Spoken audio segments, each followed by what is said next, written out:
النهارده هنعمل كيكه اسفنجيه حلوه جدا وارتفاعها حلو خالص، وهقول لكم على سر ارتفاع الكيكه وبطريقه سهله وبسيطه. النهارده هنحضر احلى وانجح طريقه للكيكه، وان شاء الله هتعملوا احلى كيكه وارتفاعها وسمكها عالي جدا، وهتكون معاكم هشه وطريه. لو عايزين تاكلوا حاجه حلوه ومش عارفين ايه هي، هنعمل النهارده كيكه للناس المكسله واللي عايزه تعمل كيكه سريعه كده، وكله مع بعضه في الخلاط. لاول مره تشوفوني اشتركوا في القناه واعملوا شير ولايك للقناه.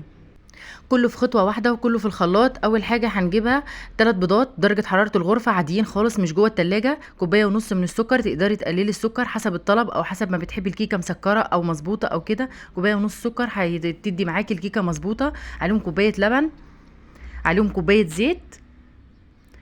انتي تقدري تستغني عن السكر برضو، تقللي شويه تكتري زي ما تحبي السكر ده حسب الطلب وحسب ما انتي بتحبي زياده مظبوط اقل براحتك. كيس فروتي يبقى 3 بيضات، كوبايه ونص من السكر، كوبايه لبن، كوبايه زيت، كيسين من الفانيليا، عصر برتقانتين كده على العصاره اليدويه بتاعتنا، بتديكي طعم البرتقان وريحه البرتقان بتبقى حلوه خالص جدا. كله مع بعض في الخلاط، وغطا كده من الخل او معلقه كبيره من الخل، دي بتسبب ارتفاع، بترفع معاكي الكيكه وبتكون هشه وجميله جدا. وبرده بتمنع معاكي زفاره البيض، دي كتعزيز للطعم برده، وبتشيل زفاره البيض خالص حتى لو مش حطيتي فانيليا. بس احنا بنحب نضيف الخل برده، منه لارتفاع الكيكه ومنه بيمنع زفاره البيض وبيقضي عليها خالص. بعد كده بنضربه كله في الخلاط، وبنكون محضرين 3 كوب من الدقيق. المج اللي عندك ده او الكوبايه اللي عندك اللي بتعايري بيها، بتعايري بيها في كل حاجه، من اول الزيت واللبن والسكر لغايه ما بتعايري بيها الدقيق. هننخل كده بالمنخل السلك 3 كوبايات من الدقيق بالكوبايه المعياريه اللي معانا في الفيديو، وكيس من البيكنج باودر، ومعلقه او رشه صغيره من الملح. وعندك برتقانه ولا 2 تقدري تبشريهم مع الدقيق، بيديها طعم وبيعزز الريحه والطعم كمان بتاع البرتقان في الوصفه دي، بيكون معاكي تحفه جدا. وتقدري تستغني عن كيس فروتي، بس احنا برضو بنحطه لتعزيز الطعم. يبقى 3 كوبايات من الدقيق، رشه من الملح، عليهم كيس من البيكنج باودر. وبعد كده بتحطي الخليط وتقلبيهم بالمضرب السلك مع بعض كده في اتجاه واحد، وتكوني مجهزه صينيه حلوه كده عشان نحط فيهم الخليط، وتكوني مسخنه الفرن قبلها ب10 دقايق على درجه حراره 180. الفرن شغال من فوق ومن تحت، بتطلع معاكي احلى كيكه. هنا تقدري تضربها بايديكي، بالمضرب اليدوي، بالمضرب الكهربي، زي ما تحبوا. اي حاجه تقدروا تعملوا اللي انتوا عايزينه. صينيه كده متوسطه كده، حجمها متوسط، حجم 26 كده او 28، هي ممكن تاخد 26 تبقى مرتفعه قوي، وممكن 28 بتديكي برضو مساحه وبراح، بتكون حلوه خالص في كلتا الحالتين الصينيتين زي ما تحبي.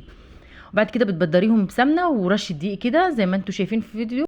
وتقدري تستغني عن تبديل الدقيق ورشه السمنه او دهنه السمنه دي في الصينيه، وتحطي ورقه زبده لو متوفره عندك. لو مش متوفره بتعملي الخطوه دي وتحطي الخليط كله في الصينيه.